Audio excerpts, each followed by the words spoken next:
Mencari timba si anak dara di bawah sarang burung tempuan.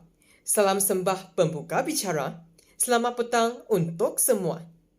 Selamat sejahtera saya ucapkan kepada Puan Syarul Wahidah binti Haji Muhammad Ali, Pensyarah Pendidikan Moral Kolej Matrikulasi Johor dan kawan-kawan yang bersama dengan kita di platform atas talian pada hari ini. Kehadiran anda sudah pasti memeriahkan lagi menerikan forum ilmiah kita pada petang ini. Nama saya Sujinyi dan saya merupakan moderator untuk forum kali ini. Tajuk forum kita pada hari ini bertemakan rukun negara. Dalam sesi forum ini, ahli-ahli panel akan menyelami dan menelusuri tajuk tersebut secara mendalam demi kebaikan semua. Semoga kita semua memperolehi ilmu yang berguna selepas tamat sesi forum kali ini. Tanpa melengahkan masa lagi, izinkan saya memperkenalkan barisan ahli panel yang tampan sekali dari kumpulan 13 kepada hadirin sekalian. Ahli panel pertama yang bersama dengan kita pada hari ini ialah Saudari Tan Siang Ling. Bagaimanakah perasaan Saudari Tan sekarang? Terima kasih Saudara Su. Saya berasa gembira kerana dapat menyertai perbincangan yang begitu bermakna pada hari ini. Untuk ahli panel yang seterusnya, saya memperkenalkan Saudari Marcella Anak Lampas. Apa khabar Saudari Sela? Kabar baik Saudara Su. Selamat datang Saudari Sela. Baiklah, dengan berbesar hatinya saya memperkenalkan ahli panel yang ketiga, Saudari Nityani Anak Perempuan Nada Raja. Saudari sihat? Saya sihat-sihat saja. Terima kasih saya ucapkan kepada Saudara Su. Baiklah, nampaknya ahli-ahli panel kita sudah bersedia untuk memulakan perbincangan pada hari ini. Sebelum kita pergi dengan lebih jauh lagi, lebih molek jika saya menerangkan terlebih dahulu tajuk forum kita, iaitu Rukun Negara. Rukun Negara ialah ideologi kebangsaan Malaysia.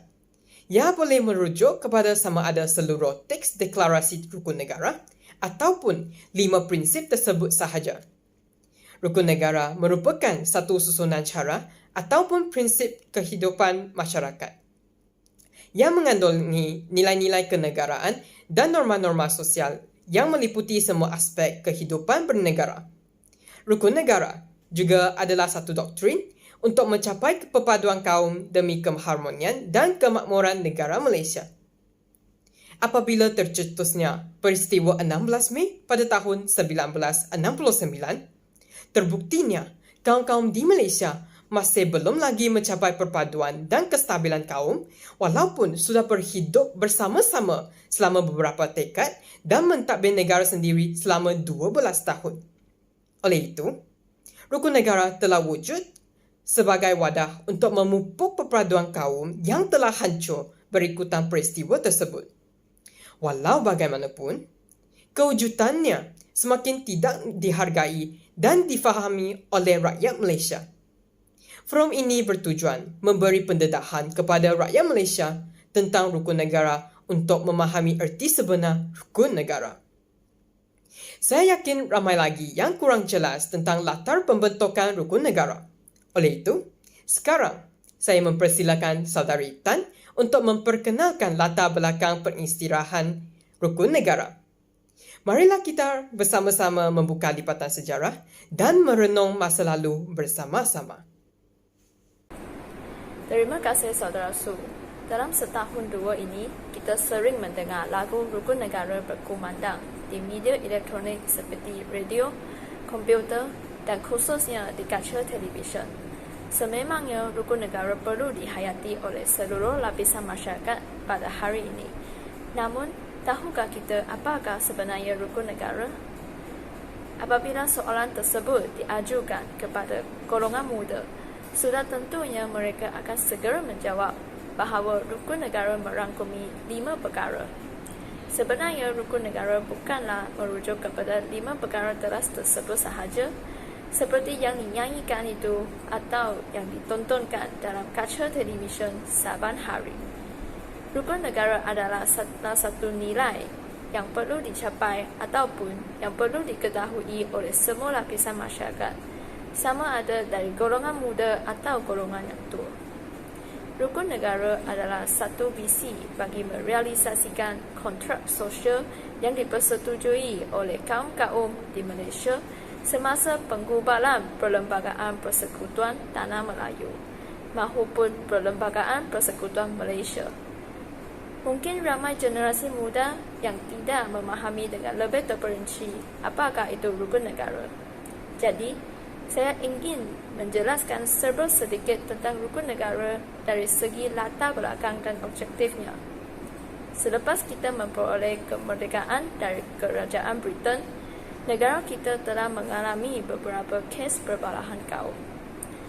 Antara kes perbalahan kaum yang berlaku termasuklah kes di Pulau Pinang, iaitu pada tahun 1946 hinggalah 1956.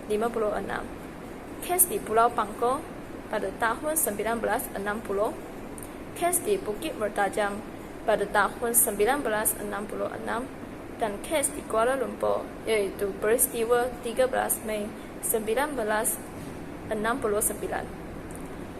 Rukun negara merupakan satu ideologi kebangsaan Malaysia yang tercipta daripada berlakunya peristiwa rusuhan kaum pada 13 Mei tahun 1969 yang telah melemahkan perpaduan antara kaum di Malaysia. Ideologi ini digubah semasa negara sedang berada di bawah pimpinan Majlis Gerakan Negara iaitu Magaran. Magaran ditubuhkan selepas peristiwa 13 Mei tahun 1969. Antara peranannya termasuklah mengembalikan keamanan, melicinkan pentadbiran dan mengembalikan keharmonian kaum.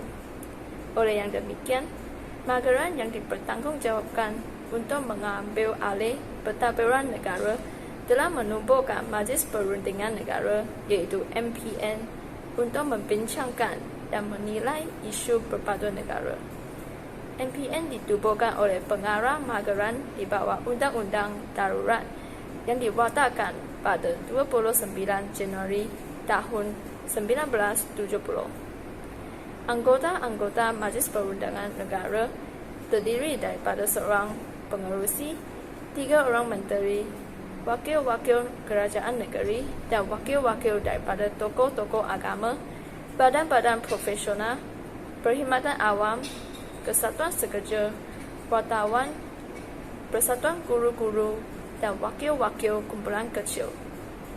Kata sepakat untuk mencipta satu ideologi negara telah dicetuskan semasa mesyuarat pertama MPN yang dipengerusikan oleh pengarah Magaran, iaitu pada 27 Januari tahun 1970. Rukun negara telah diisytiharkan oleh Yang di-Pertuan Agong yang keempat pada 31 Ogos tahun 1970 sempena ulang tahun kemerdekaan yang ke-13. Setiap warga negara Malaysia mestilah menjadikan rukun negara sebagai teras dan landasan hidup bermasyarakat. Rukun negara diwujudkan untuk menyemai nilai-nilai murni dalam kalangan masyarakat seperti nilai keagamaan, kesetiaan kepada raja dan negara, kepatuhan kepada perlembagaan, kedaulatan undang-undang, serta membentuk masyarakat yang mengamalkan kesopanan dan kesusilaan. Rukun negara dapat melahirkan sebuah negara dan bangsa yang bersatu, demokratik, adil tanpa mengira bangsa dan agama. Ideologi negara ini mengariskan 5 prinsip yang lahir daripada aspirasi masyarakat dan negara Malaysia, dibentuk mengikut acuan Malaysia dan dimiliki bersama oleh rakyat Malaysia yang berbilang kaum dan agama. 5 prinsip dalam rukun negara yang perlu dijiwai oleh setiap rakyat Malaysia ialah kepercayaan kepada Tuhan, kesetiaan kepada raja dan negara, keluhuran perlembagaan, kedaulatan undang-undang, kesopanan dan kesusilaan. Sekarang saya serahkan balik topik kepada saudara moderator. Rupa-rupanya terdapat sejarah yang begitu bermakna di sebalik pembentukan rukun negara ini. Kita sepatutnya menghargai usaha kerajaan Malaysia pada masa itu dalam membentuk masyarakat yang bersatu padu. Dengan menerapkan nilai-nilai yang positif dalam masyarakat melalui prinsip-prinsip rukun negara, masyarakat Malaysia yang berpecah belah dapat menjadi lebih harmoni. Sebagai kesinambungan perbincangan, 5 prinsip rukun negara perlu kita fahami dengan lebih lanjut untuk menghayati rukun negara dengan lebih baik. Bak kata pepatah, tak kenal maka tak cinta. Marilah kita mulakan dengan Saudari Sela dahulu. Saudari Sela, apakah yang dimaksudkan dengan kepercayaan kepada Tuhan? Apakah tuntutan prinsip tersebut terhadap rakyat? Prinsip ini menggambarkan bahawa asas kehidupan beragama merupakan prinsip paling penting di negara kita. Seperti yang sudah sedia maklum, sebarang bentuk ideologi atau ajaran yang menolak kepercayaan kepada Tuhan atau lebih dikenali sebagai ateis tidak akan mendapat tempat di negara ini. Ini adalah kerana agama telah menjadi unsur penting dalam membentuk spiritual masyarakat kita. Walaupun Perlembagaan Persekutuan telah menetapkan bahawa agama Islam adalah agama rasmi, kepercayaan atau agama lain boleh diamalkan dengan bebas. Hal ini bertujuan agar kepercayaan ini secara positif boleh membangunkan pemikiran yang luhur dalam hubungan pelbagai kaum serta dapat membina jati diri yang padu. Masyarakat Malaysia juga dapat mengelakkan diri daripada melakukan perkara yang dilarang oleh agama masing-masing sekiranya mereka berpegang teguh pada prinsip ini. Kepribadian yang baik dapat dibina dengan mudah dalam diri masyarakat yang menerapkan prinsip kepercayaan kepada Tuhan dalam diri mereka. Terima kasih Saudari Sela. Penjelasan yang diberikan oleh Saudari Sela cukup jelas. Seterusnya, saya mempersilakan Saudari Nitya untuk meneruskan perbincangan dengan membincangkan prinsip kedua rukun negara, iaitu kesetiaan kepada raja dan negara. Baik, terima kasih Tuan Moderator. Jika kita mengupas dengan lebih mendalam, prinsip kedua dalam rukun negara, iaitu kesetiaan kepada raja dan negara, ini adalah prinsip yang menyatakan raja dan negara mempunyai kaitan yang sangat rapat memandangkan negara kita mengamalkan sistem demokrasi berparlimen dan raja berperlembagaan. Ini dapat dikukuhkan lagi dengan pindaan Perkara 32 Perlembagaan Persekutuan yang jelas menyatakan bahawa Yang di-Pertuan Agong adalah Ketua Negara. Prinsip ini juga meletakkan Yang di-Pertuan Agong sebagai lambang perpaduan negara. Berdasarkan prinsip kesetiaan kepada raja dan negara, rakyat seharusnya patuh kepada raja serta tidak melakukan sebarang pemberontakan terhadap pemimpin yang boleh mengancam keharmonian negara. Manakala raja atau pemerintah negara harus menyediakan perlindungan kepada negara dan seluruh rakyat jelata. Justru, prinsip ini menjadi unsur dan ciri penting dalam soal kewarganegaraan. Penghayatan terhadap prinsip kedua ini mampu membentuk satu bangsa Malaysia yang patriotik dan juga bersatu padu.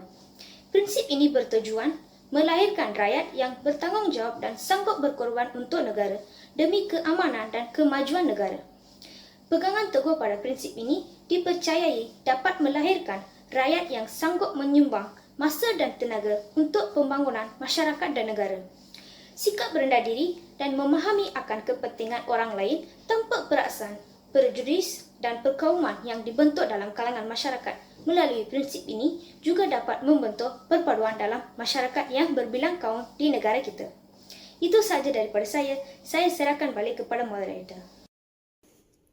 Baiklah, apa yang dapat saya rumuskan daripada perkongsian Saudari Nitya ialah prinsip kesetiaan kepada raja dan negara menuntut rakyat Malaysia untuk menumpukan ketaatan kepada Yang di-Pertuan Agong sebagai ketua negara dan menghormati raja berperlembagaan yang diamalkan di negara kita.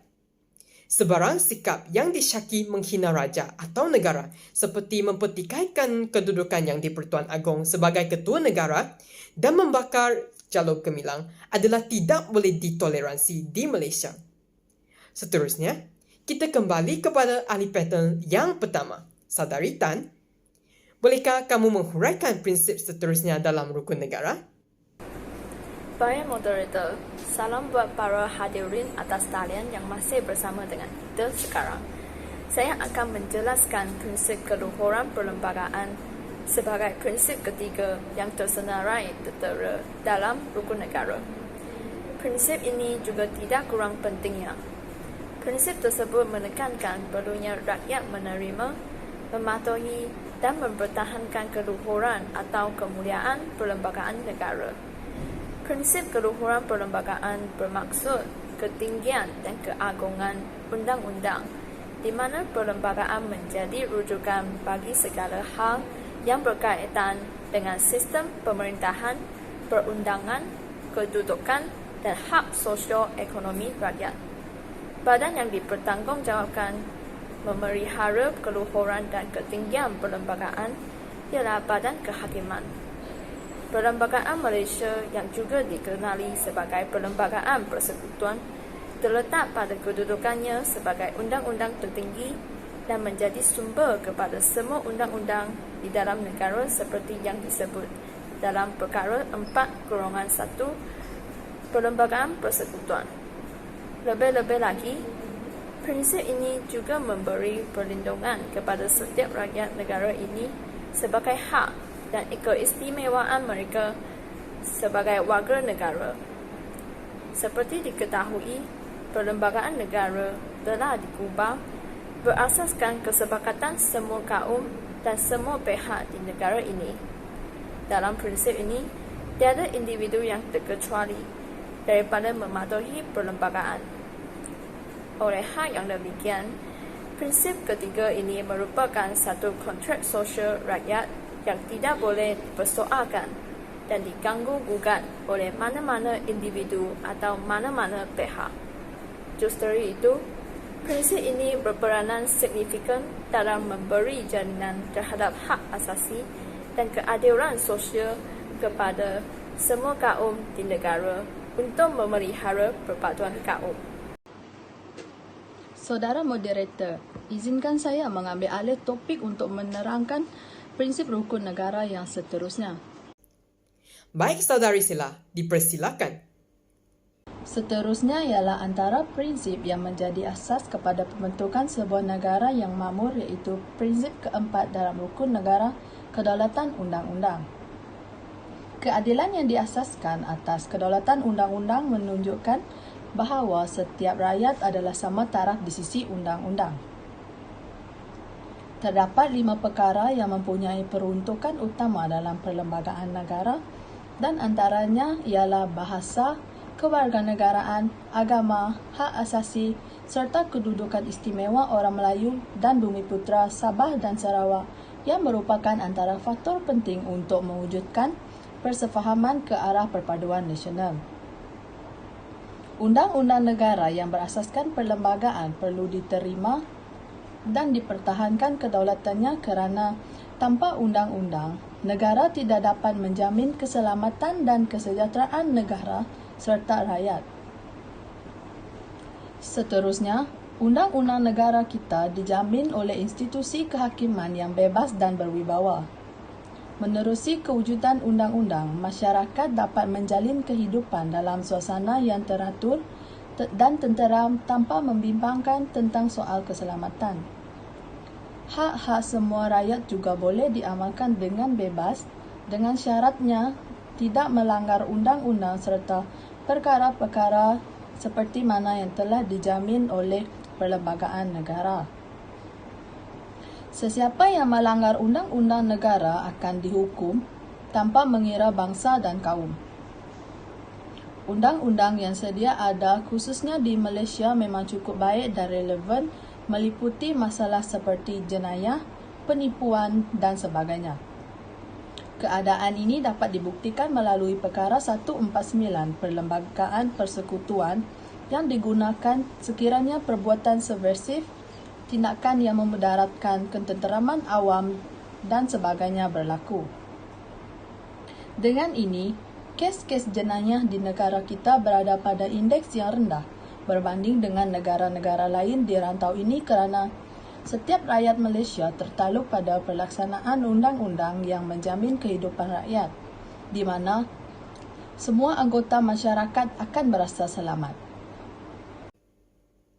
Begitulah pengupasan yang begitu teliti dan bernas yang diberikan oleh Saudari Tan dan saudari Sela. Berdasarkan apa yang sempat saya tangkap, Perlembagaan Malaysia merupakan undang-undang bertulis tertinggi di Malaysia. Dua prinsip tersebut menekankan kewajipan rakyat Malaysia untuk menyanjung perlembagaan dan mematuhi segala undang-undang yang telah ditetapkan. Undang-undang yang digubal berdasarkan perlembagaan adalah untuk mengawal keharmonian masyarakat dan juga menjaga hak atau kebajikan rakyat pelbagai kaum. Untuk prinsip yang terakhir iaitu kesopanan dan kesusilaan, saya menjemput Saudari Nitya untuk memberikan penjelasan.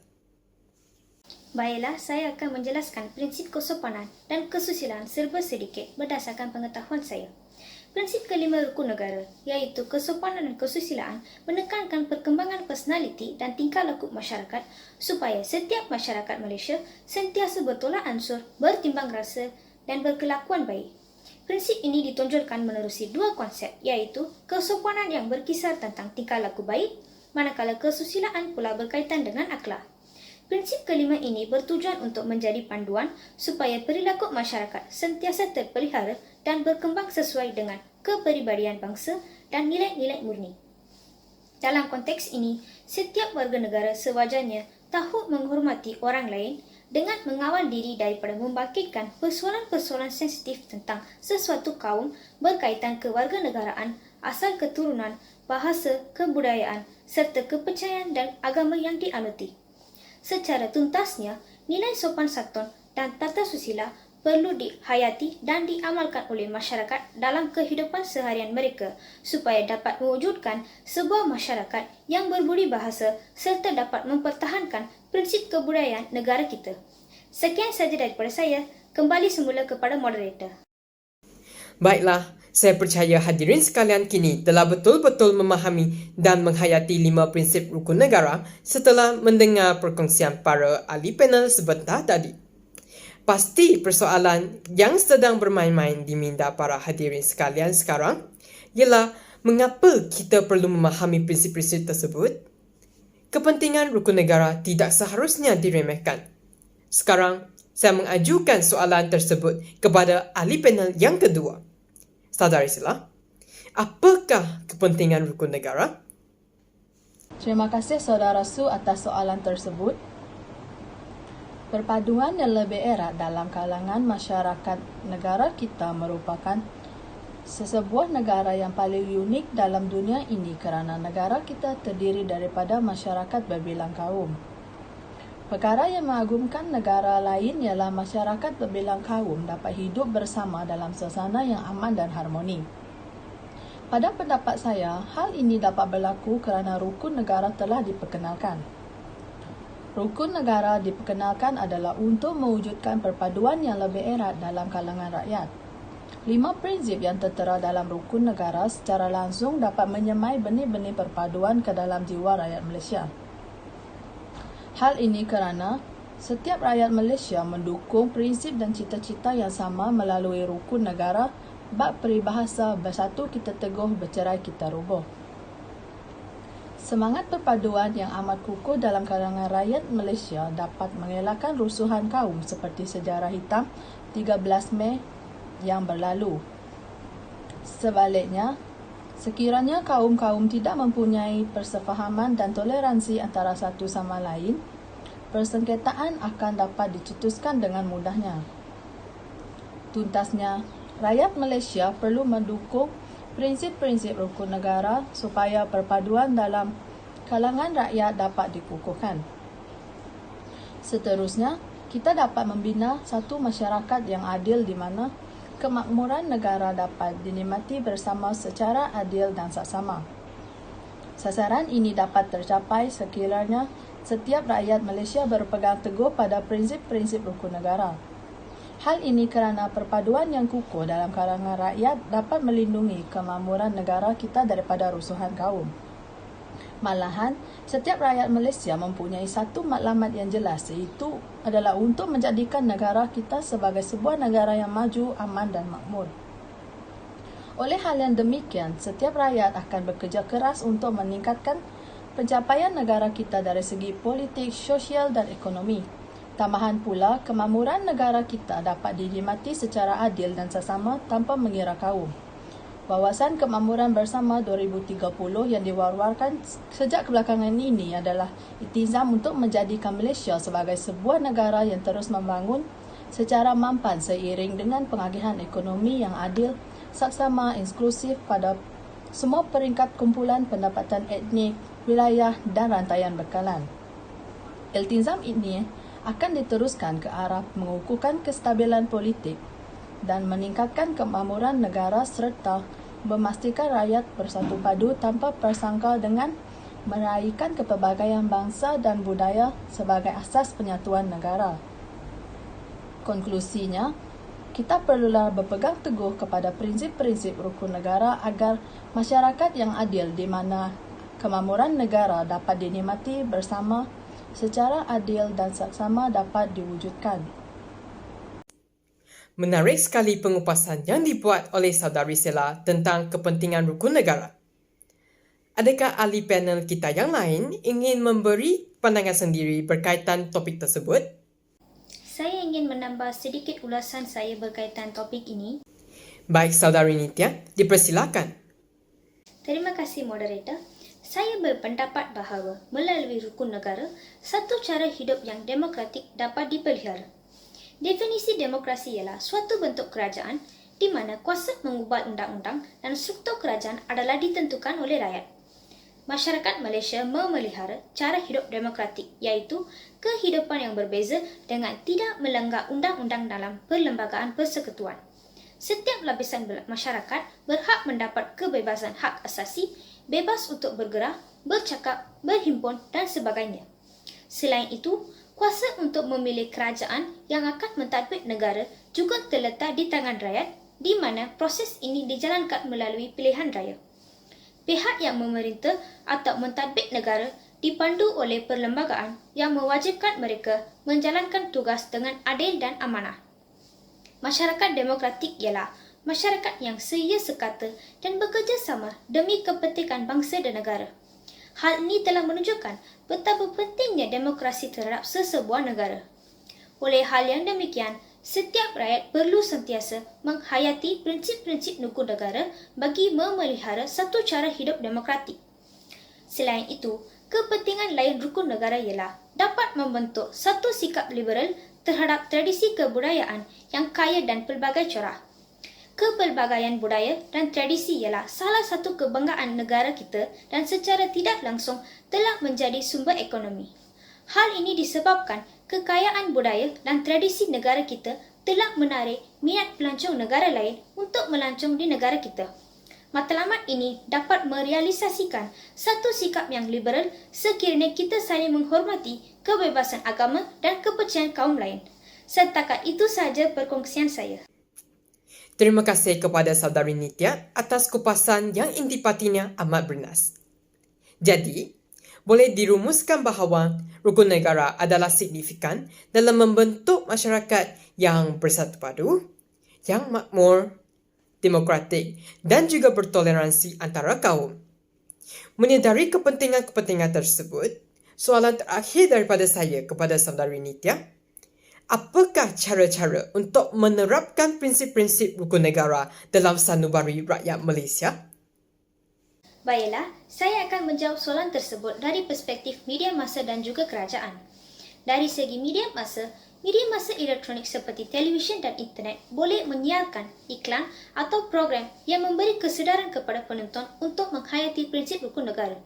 Contohnya, filem Hang Tuah dan Tun Perak yang menyemarakan semangat patriotisme boleh ditayangkan di televisyen. Filem-filem tersebut sesuai ditonton oleh seisi keluarga dan pada masa yang sama dapat menerapkan nilai cinta akan negara selaras dengan prinsip negara kedua, iaitu kesetiaan kepada raja dan negara. Media massa bercetak seperti akhbar atau majalah juga boleh menerbitkan artikel tentang keistimewaan dan kepentingan rukun negara sempena bulan kemerdekaan. Inisiatif ini sudah tentu dapat memastikan masyarakat mengetahui tentang kepentingan rukun negara dan menghayatinya secara mendalam. Selain itu, kerajaan sememangnya mempunyai tanggungjawab yang besar bagi memastikan rakyat di negara ini sentiasa menghayati prinsip rukun negara. Oleh itu, kerajaan boleh mengambil langkah seperti menganjurkan program yang bertemakan rukun negara bagi memastikan rakyat memahami dan menghayati prinsip rukun negara. Contohnya, pihak kerajaan harus mengadakan kempen kesedaran seperti kempen Cintai Rukun Negara dan Bersama Menghayati Rukun Negara yang dapat menanamkan prinsip rukun negara dalam diri individu supaya terus dihayati. Kempen kesedaran ini boleh diadakan di jabatan kerajaan, sektor swasta dan pertubuhan bukan kerajaan, iaitu NGO. Pihak yang berkenaan boleh menggunakan media massa seperti televisyen, radio dan laman web yang merupakan bahana utama bagi menyebarkan maklumat atau poster mengenai kempen kesedaran supaya dapat disampaikan kepada semua lapisan masyarakat dari semasa ke semasa. Kesannya, tahap kesedaran rakyat tentang peri pentingnya rukun negara dalam kehidupan mereka sentiasa mekar dan subur dalam jiwa mereka yang secara tidak langsung membantu mencapai objektif rukun negara. Selepas mendengar penjelasan saudari Nita tadi, kita dapat memerhatikan sinergi antara pihak kerajaan dan media massa untuk bersama-sama menggalakkan rakyat Malaysia untuk memahami dan seterusnya mempraktikkan prinsip-prinsip rukun negara dalam kehidupan seharian. Kesimpulannya, rukun negara bukan sekadar 5 prinsip yang dilafazkan dengan ikrar oleh pelajar-pelajar sahaja. Ideologi tersebut perlu dihayati kerana pengisytiharannya amat bermakna jika kita membuka lipatan sejarah Malaysia.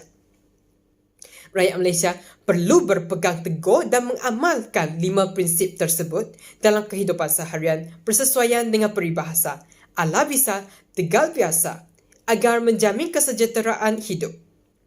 Melalui ketenteraman masyarakat yang diwujudkan oleh rukun negara, tentulah ekonomi Malaysia dapat terus meningkat dan akhirnya duduk sama rendah berdiri sama tinggi dengan negara maju.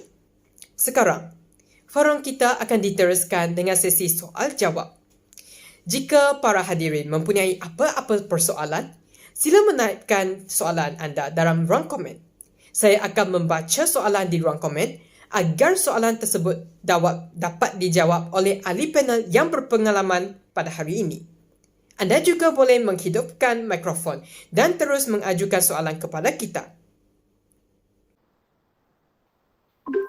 Baik, terima kasih kepada para hadirin yang masih bersama dengan kita sehingga sekarang. Jadi, yang pertama, saudari Hariswari, anak perempuan Rajan, ingin bertanyakan soalan. Saudari, dibenarkan untuk buka mic. Selamat sejahtera, nama saya Hariswari Rajan dari MS32.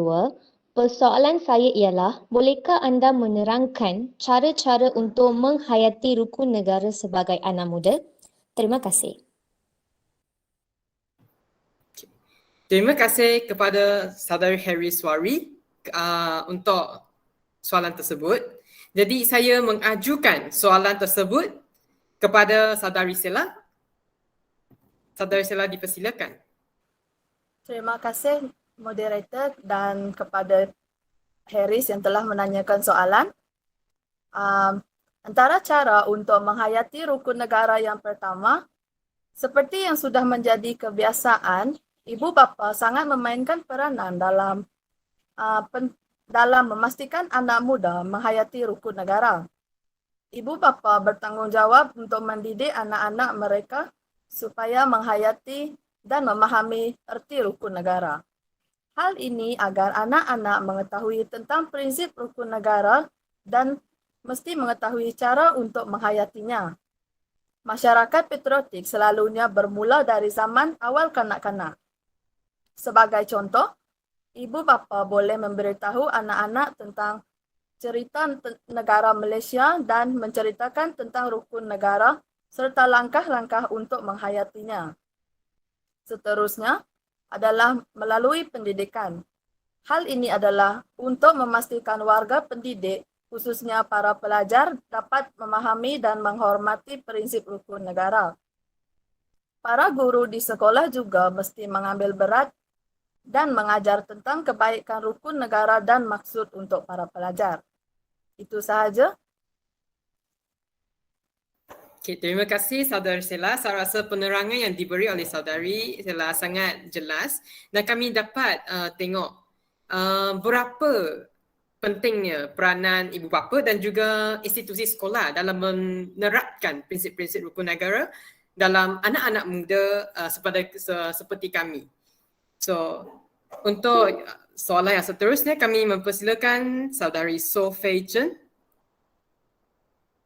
Selamat sejahtera. Saya ingin bertanya, bagaimanakah kita dapat mengaplikasikan prinsip rukun negara dalam kehidupan harian?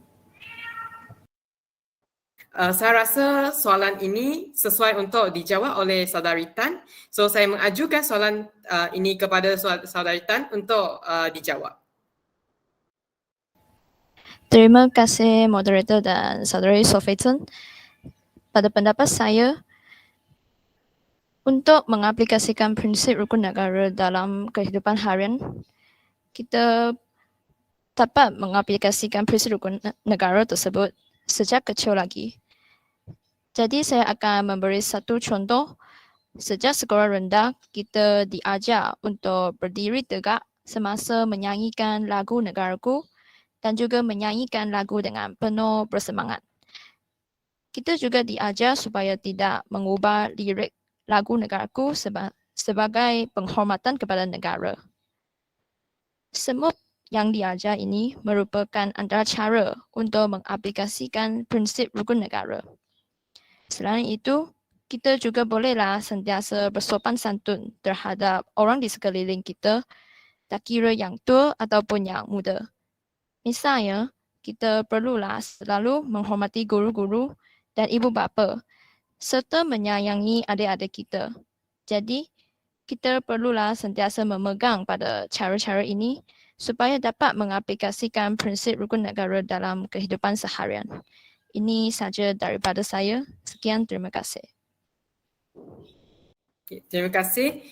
Berdasarkan apa yang dapat saya tangkap yang diberi oleh Saudari Tan, saya dapat perhatikan sebenarnya banyak sahaja cara yang kita boleh menerapkan nilai-nilai tersebut di dalam kehidupan seharian kita. Seperti macam yang Saudari telah nyatakan, kami perlu menghormati ibu bapa dan berdiri tegak semasa menyanyikan lagu negaraku.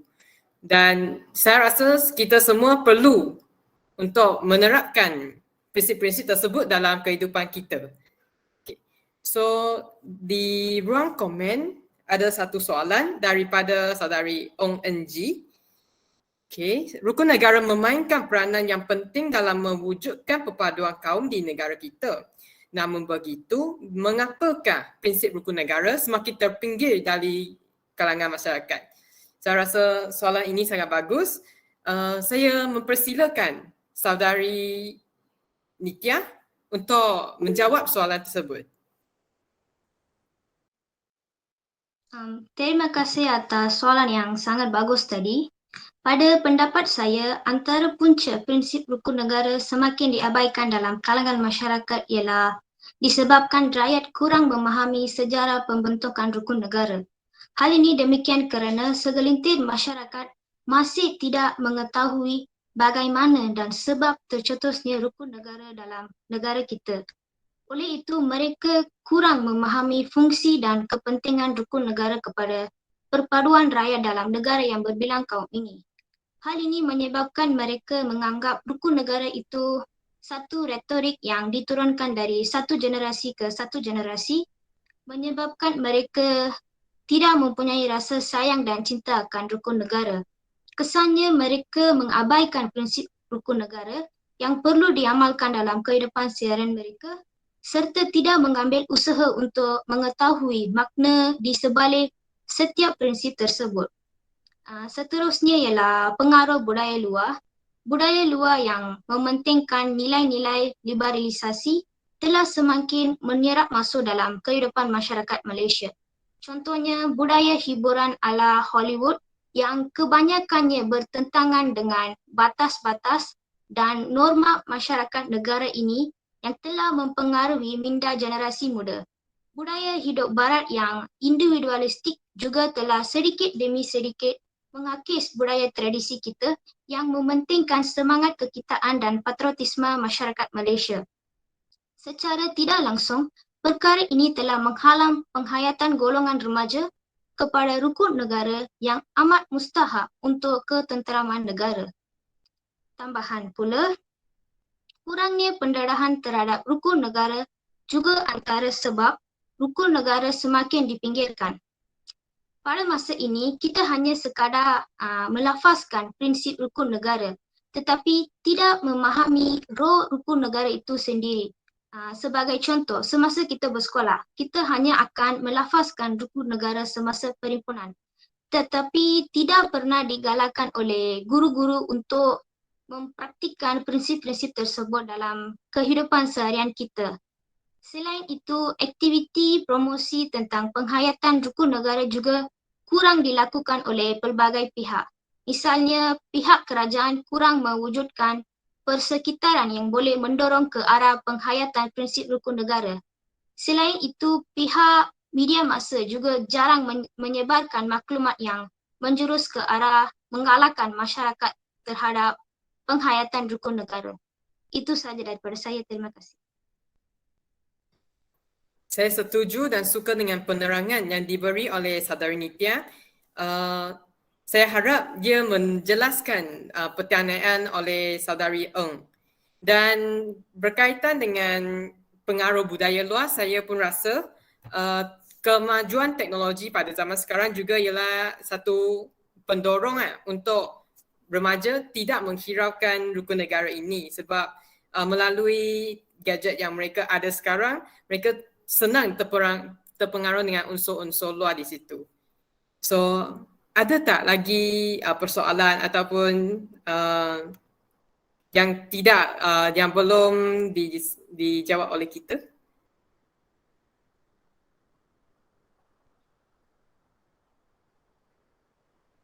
Nampaknya semua dah faham kan tentang isi yang kami sampaikan pada hari ini.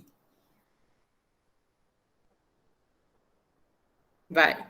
Jadi dengan rasminya saya mengakhiri forum kita pada hari ini. Terima kasih kepada semua yang sudi menyertai kita pada hari ini dan jumpa lagi pada sesi forum yang akan datang. Terima kasih. Terima kasih semua. Terima kasih semua.